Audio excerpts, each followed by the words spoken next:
Good afternoon, blindies. Welcome to the Friday episode of Blind Garage. Well, on this episode, I've decided to talk about the big three. Some of you younger people won't even have a clue what I'm talking about with this one. The big three were our three big automotive manufacturers of the 70s. We had Ford, Holden, and Chrysler Valiant. The wars between these companies were wicked, awesome.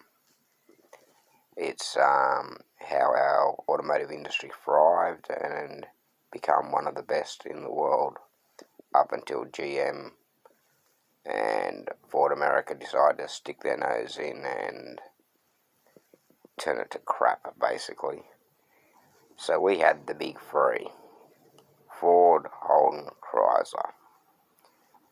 I'm going to tell you my favourite all-time three muscle cars from these manufacturers, why I picked these three, and then I'll go on to discuss the Supercar scare. Alright, for my all-time three muscle cars, I'm going to start with Holden naturally. In my eye, there's nothing faster, sexier, or cooler than the A9X Tirana hatchback. That bonnet scoop, them flares, the sexy look of the body, timeless, just a classic. The fact that in 1979 Peter Brock won the race by 6 laps and reset the lap record on the last lap. Not many drivers or manufacturers could produce something like that these days. I know it was a different time and all the rest of it, but legends are what legends are, and you can't take that away from Brocky or the A9X. Okay, now we'll go on to Chryslers, because I love my Chryslers too.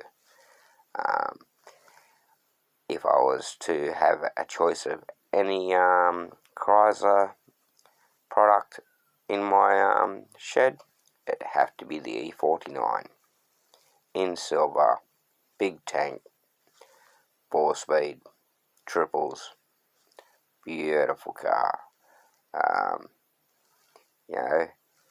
I feel that they could have won Bathurst in, I think it was 72, but they had brake issues, something went wrong anyway, and they didn't win. But that car was running laps around the rest of the field at the time. It was extraordinarily engineered, and anyone who says a Charger isn't sexy, you've got to have rocks in their head. So, finally, we'll go on to the Fords. Now, naturally, yes, it's the famous HO, the GT HO. Who wouldn't love them? Proven pedigree in racing, have stood the test of time, financially especially, and that shaker scoop was just cool, So, what colours would I have? As I said, the Charger would have to be silver. The A9X, I did like them in red, though the I think it was cyan blue metallic was also a wicked colour. And for my GT, it's got to be vermilion fire, or black. A mate of mine had a black on black XYGTHO. I remember going from somewhere near Melbourne, up to around Illawarra for a run with him one afternoon in the car, cruising up the Hume Highway, just having a ball. And that car had the factory sunroof. It's actually one of the most famous System status. Battery low, HOs in the world. 15%. Charge your phone. It was recently pulled out and articles were done on it. And wicked car. Black on black. Black interior, black body. Beautiful. As far as the chargers go, a couple of my mates have had them over the years, and family members, and they've always been cool. Now, I've only ever been in one A9X, and holy crap, did that car roar. Not only did it go hard, it handled wicked, which was the secret to the A9X in my opinion. It wasn't the fastest car ever produced, but it handled really well. It was a very good package. Now, the supercar scare, that's where our cars went soft. A bunch of journalists decided that us owning cars that could do 140 mile an hour was crazy. Yet now here we are in this modern day and age. We can go and buy a car off the showroom floor and do 400 plus if you got the dollars. But basically a bunch of journalists got a bee in their bonnet. The cars are too fast. Obviously one of them went for a ride with their cousin, and they were, excuse my French, a soft cock. And the cousin scared them, and from that point forward, all high-performance cars were the devil. So he's told his journo mate. They started a campaign, bitched to the government about it. Eventually, the government got sick of hearing these guys kicking up such a stink. So they pretty much put in a law that stopped the manufacturers producing these high-performance cars. We're Australia. We found a way around it. We proved that with the A9X, right up till, I'll go as far as saying the VL. But we've had some great cars in this country, from the GTSR, Commodore. I'm a really big fan of the old XR